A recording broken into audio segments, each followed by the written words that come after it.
Señorías, abordamos un debate importante, un debate interesante, un debate que afecta a la vida de los asturianos de forma individualmente concebida en el ámbito de sus familias y también en el ámbito laboral.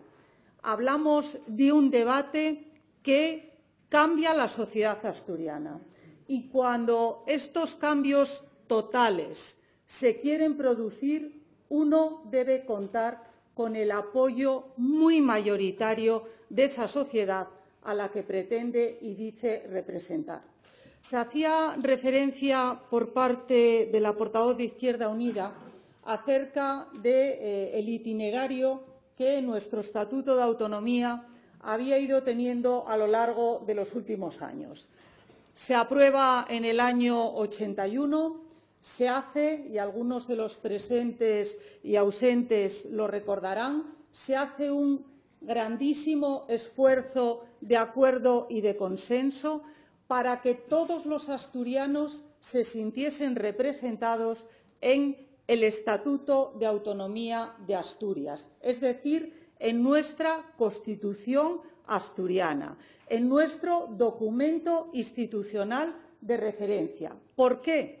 Bueno, pues porque los grupos entendíamos y nosotros seguimos entendiendo que el Estatuto de Autonomía no se debe manosear en vano, no se debe tratar de alterar a sabiendas de que la derrota es cierta. El Estatuto de Autonomía de Asturias, señorías, se tiene que respetar. Claro, para respetar el Estatuto de Autonomía de Asturias hay que profesar respeto a Asturias, a los asturianos y a la sociedad asturiana en su conjunto concebida. Y luego es cierto que hubo tres reformas. Hubo una reforma inicial de poco calado y de poca enjundia y hubo dos reformas posteriores donde se abordaron mayores niveles competenciales. Y les puedo asegurar, señorías, que igualmente se hizo un esfuerzo inmenso. Se hizo un esfuerzo inmenso por parte del Partido Socialista Obrero. Se hizo un esfuerzo inmenso por parte del Partido Popular. Sí, lo de español yo de momento se lo quito un poco, señor Llamazares. Partido Socialista Obrero.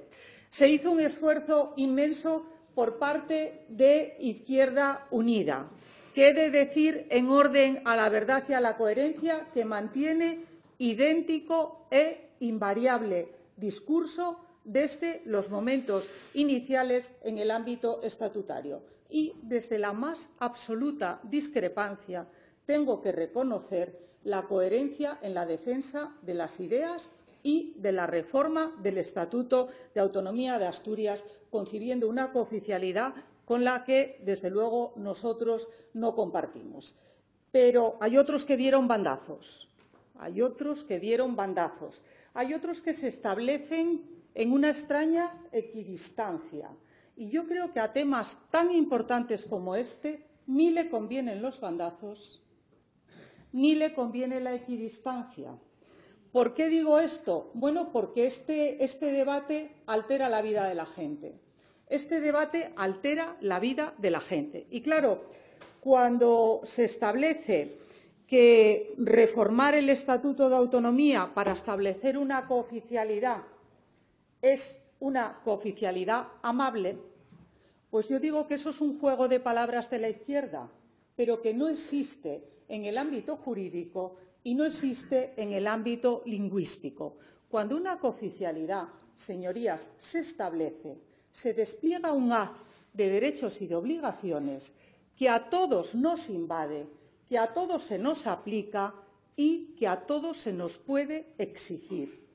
Es decir, en el ámbito laboral, es decir, en el ámbito de la administración pública, donde los opositores tendrán la dualidad de los dos programas, uno en castellano y otro en bable, porque podrán tener que atender, sin esos pinganillos a los que alguien hizo referencia, podrán tener que atender en el lenguaje que el administrado escoja y elija.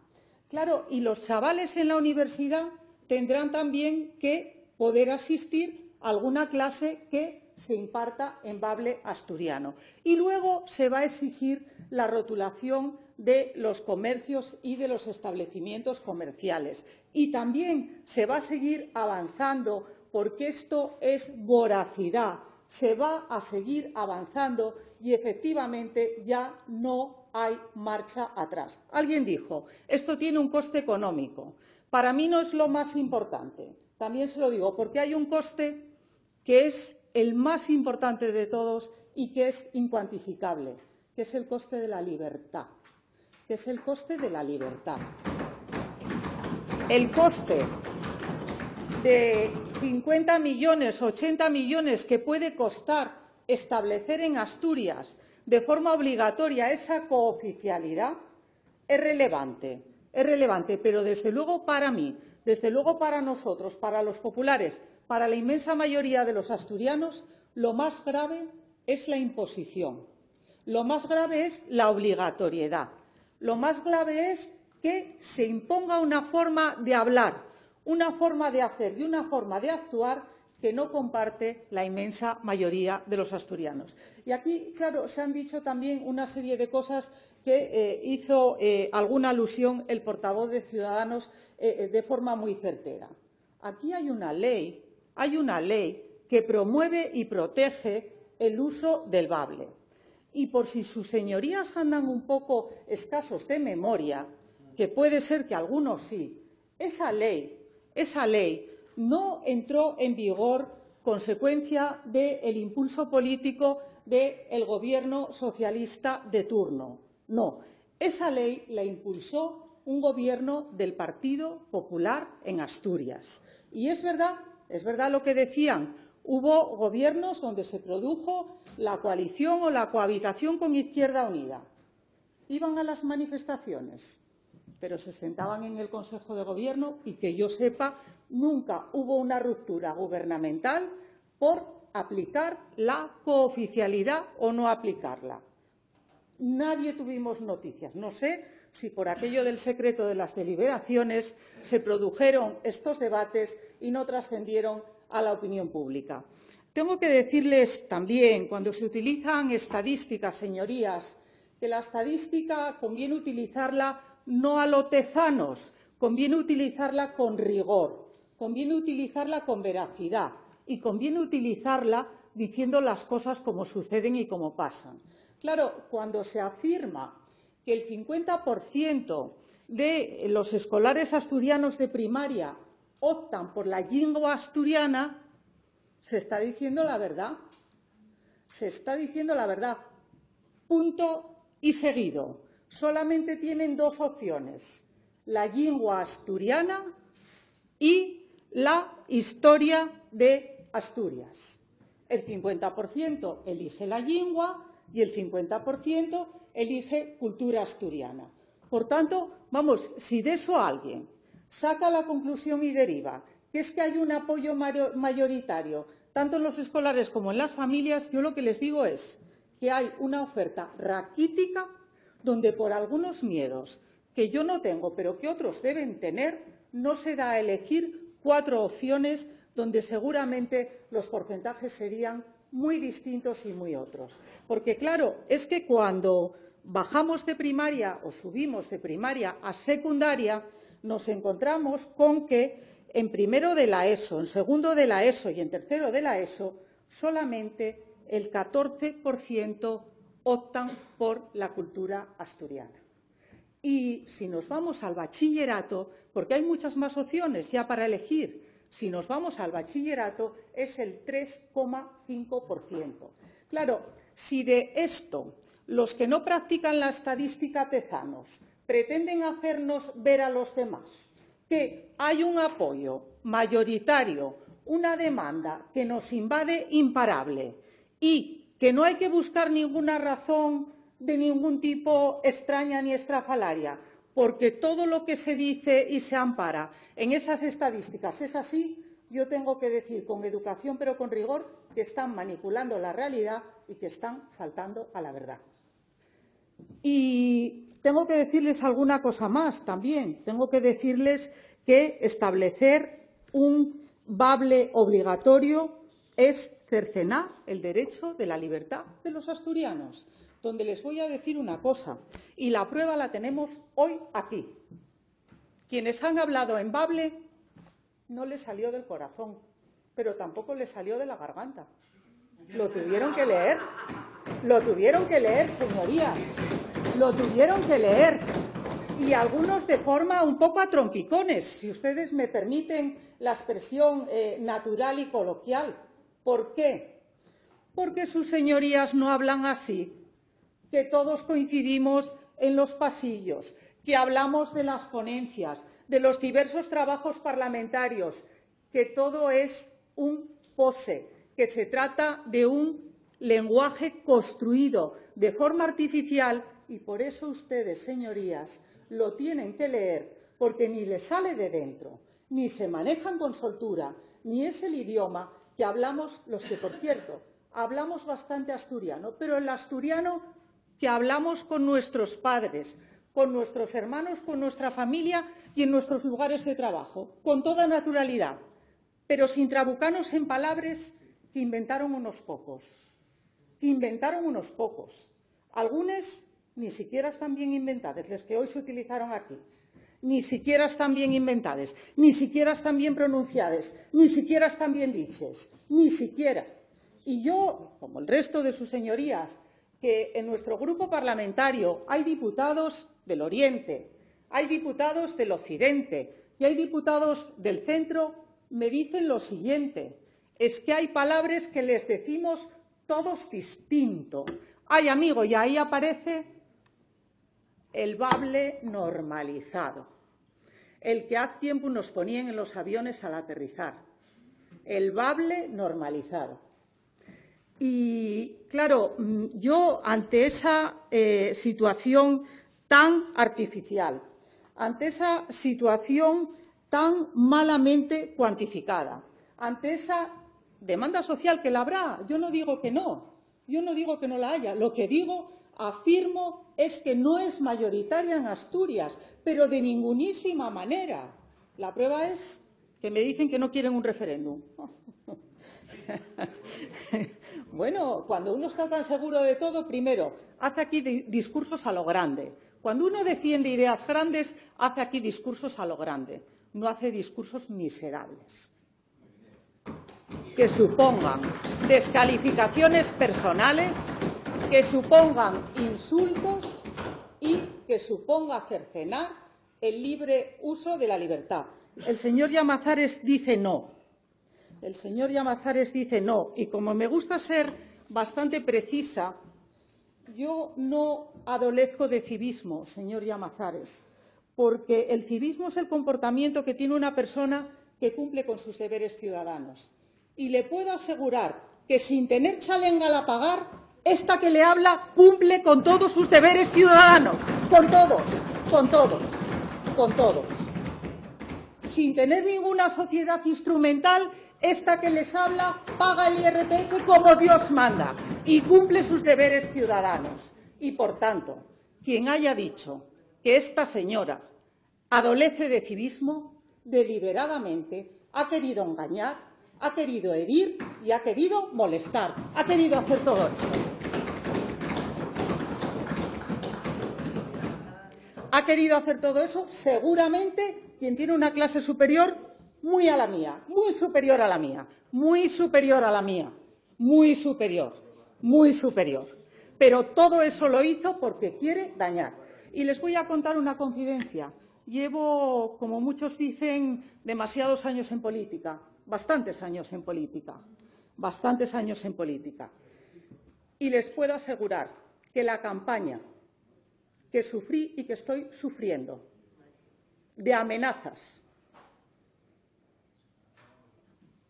de gente que se esconde tras nombres que yo pensé que aquí no había nadie, pero hoy dudo, que se esconde tras nombres que no son ni los suyos ni los ciertos. Amenazas absolutamente inaceptables, insultos y descalificaciones machistas y soeces. Todo eso está pasando por defender en lo que creo. Y les puedo asegurar que soy yo muy plantada, pero muy plantada, para seguir defendiendo con libertad. Trato de hacerlo siempre con respeto, que no tiene nada que ver con la falta de vehemencia, que es consustancial al parlamentarismo, pero nunca, en todos los años que llevo en política, me pasó lo que me está pasando por los que, teóricamente, defienden una idea grande, enriquecedora, guapa, estupenda y que se cobijan desde el anonimato en unos insultos deplorables. Nunca me había pasado. No me va a temblar, desde luego, ni una pestaña. También se lo digo a los que hacen eso y sé que van a seguir haciéndolo y a persistir. Pero quiero también que se sepa y que se conozca. Quiero que se sepa y que se conozca. Amenazas que me da vergüenza repetir hoy aquí desde la tribuna del hemiciclo. Me da vergüenza repetir. Vergüenza. Se ve que también les da vergüenza a los que lo hacen porque utilizan máscaras, utilizan símbolos, utilizan Walt Disney, utilizan 1000 cosas menos su cara, su nombre y sus apellidos. Para defender las ideas grandes hay que actuar a lo grande, pero sobre todo hay que tener dignidad, valentía y coraje. Eso es lo que hay que tener. Y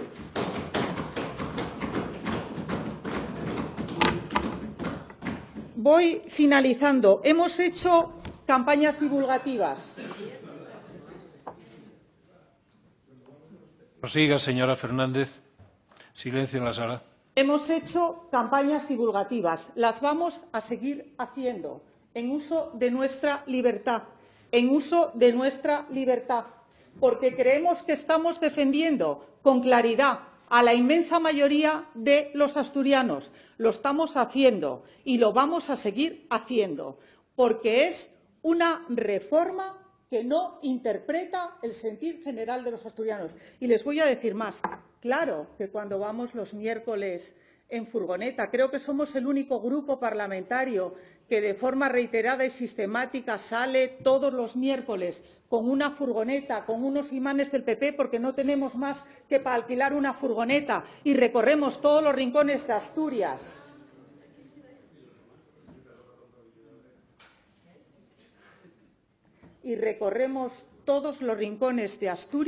Nunca me ha pasado lo que me ha pasado hoy aquí, que hubo fragmentos de una intervención que yo no entendí.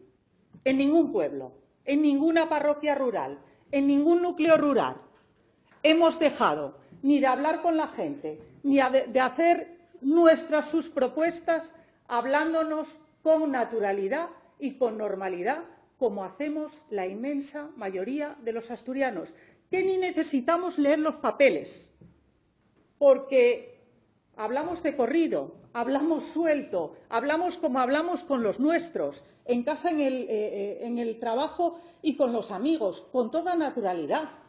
Pero, señorías, estamos hablando de un asturiano artificial, de un asturiano construido por unos pocos que quieren imponerlo a muchos. Y ante eso nosotros decimos no, con todo respeto, pero con toda contundencia. Decimos no. No queremos una lengua artificial, porque eso es un instrumento de separación. Asturias lo que necesita es avanzar. Asturias lo que necesita es crecer. Asturias lo que necesita es entenderse. No necesitamos retrotraer en el tiempo Señora Fernández, facetas de comunicación. Se ha excedido con creces. Voy concluyendo, señor presidente. Les decía en un momento del discurso que no creemos, pero no creemos porque no existe la cooficialidad amable, como tampoco creemos en la transición energética justa, porque las dos cosas son falsas.